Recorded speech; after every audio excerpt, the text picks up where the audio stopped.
Clearly, there is a problem that we have, not only in this community, but across this country. And on some level, a lot of it's been swept under the rug over a period of time. And the only way to really get at the root of it is for the community to talk about it, to put it out, and for us to also figure out ways in which we address it. Tonight will be a little bit different because while you have a number of decision makers, elected officials, pastors, and others that are here, we really have had a working group reflective of all the people who you see seated here tonight. We've been engaged in conversation about how best to hold a community forum so that we could have a dialogue, a conversation that moves us towards change, moves us towards solutions. And so as we talk amongst ourselves, we wanted to make sure that we kind of set the tone by hearing more from the community about what you see as being ways in which we can arrive at solutions and change. As we contemplate and take in that information, as we've already been working towards trying to make major change and to arrive at solutions around some of these systemic issues that are in our community that are unfortunately still lingering in our society.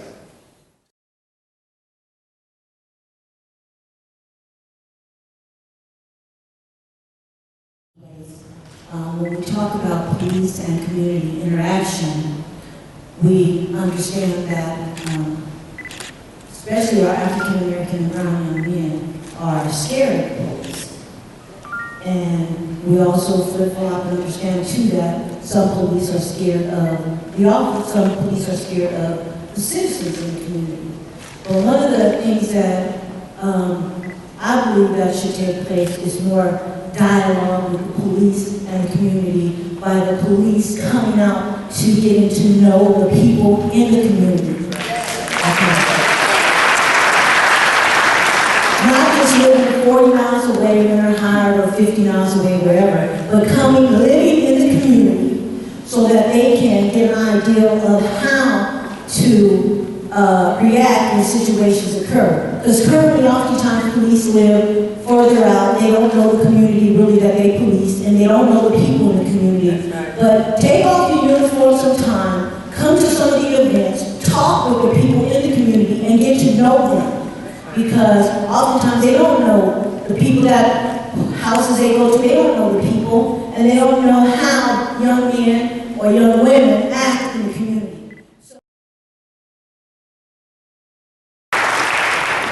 So I've had a lot of experiences with police officers in the last few weeks.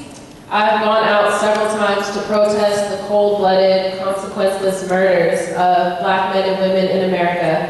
And as a result, I've witnessed police officers face us with riot gear, shoot at us with rubber bullets, beat students with their batons, and take them to jail. It's absolutely ridiculous the way they've been acting. But what's more absurd is the fact that judges, juries, and policymakers let them.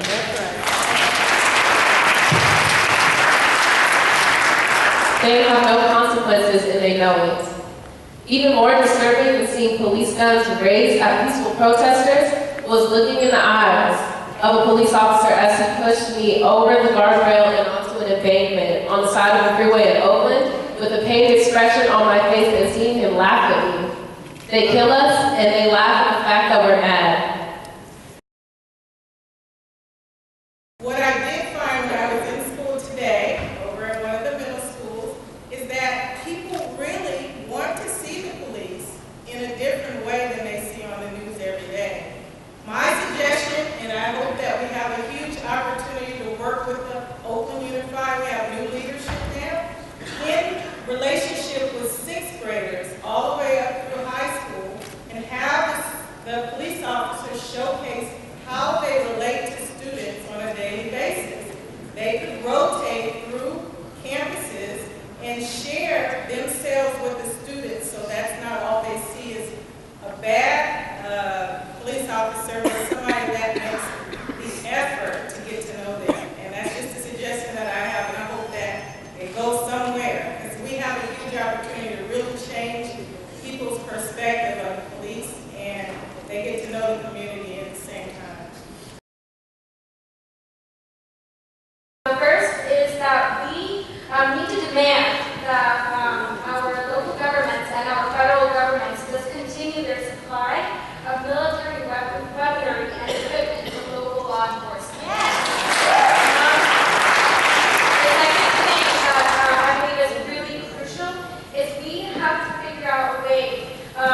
and advocate for a decrease in law enforcement spending at a local, state, and federal level, and reinvest in a budget that invests in our Black communities, in our poor, low-income communities that are really devastated, and paying for jobs, housing, and schools. This money should be redirected to those federal departments that are charged with providing employment, housing, and educational services. People have problems with our law enforcement when we actually have strong communities. And we have to find a way to reinvest into our communities in order to deal with these issues that are systematic. Yes, we have to protest, and yes, we have to voice our issues, but we have to deal with this at a community, local, state, and federal level. There is no federal database that collects information on how often your forces kill our people. It is probably more than every 28 hours now. So we've been working with several organizations here locally to not only document that there were more than just our brother Trayvon Martin and Oscar Grants. There have been 313 young people who've been killed by extrajudicial forces just in 1 year. So this is not something that's an anomaly. This is a pattern and a system. We have several demands. First, and again, this is a coalition of organizations that includes Malcolm X Grassroots Movement, Onyx, and other organizations that will speak as well. We demand that you stop profiling, targeting, stop frisking and killing Black and brown families. You brought in Officer Bradley, the king of stop and frisk, into this city. 2, we demand you end your relationship with Israel.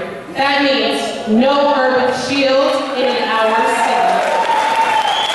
3, we demand that you disarm OUSD police officers. Our children are not criminals. We demand that your community review boards are actually effective and have subpoena powers. We demand that you fire killer cops. We demand that you, in the name of public service, give up 80% of your department budget to refund school libraries, arts programs, and education, the true solution to crime prevention. We want a complete overhaul of the police Bill of Rights. We demand the right to peacefully protest. These are our streets, not yours. Thank you. Senator Dianne Feinstein released a report documenting that the United States government has carried out a systematic policy of torture for years. Torture. Now you think about this. Where you torture people who are under your control. Where this is a national policy. A national policy signed off by our government, your government, my government, our government. How can you expect anything less going on around the country when you have this institutionalized in place in our nation's capital? So, I'll end in less than 30 seconds. There's a lot to say, but I know this is what people would think is off the topic, but we need to prosecute every member of the Bush administration who implemented this policy. We need to prosecute everyone who has covered it up in the last 13 years. We need to say that our nation will not do this. We need to reclaim the moral soul of our nation. Thank you. I'll say two things very succinctly. Number one, there's a relationship between the media and the police. And so if the police and the media stop criminalizing our Black and brown children and make conscious and significant efforts to characterize it in a humanly fashion, that will change a lot about what's going on in the streets, Black on Black, police on Black. The second thing is I am speaking for Jora Tran, who is a lawyer. She is on the advisory board Policy Center, and they are considering legislation that will take investigations of fatalities out of internal police department and into the Department of Justice. I want to thank you for having the courage to hold such a meeting. My name is Deacon Earl Joseph. I'm a deacon in the flatlands of East Oakland.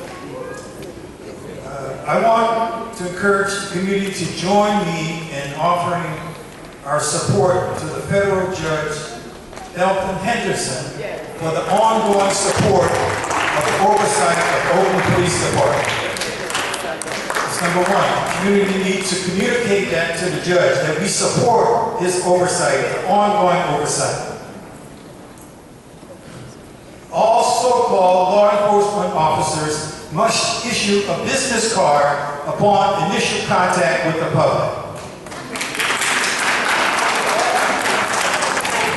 Make Oakland a restorative justice city.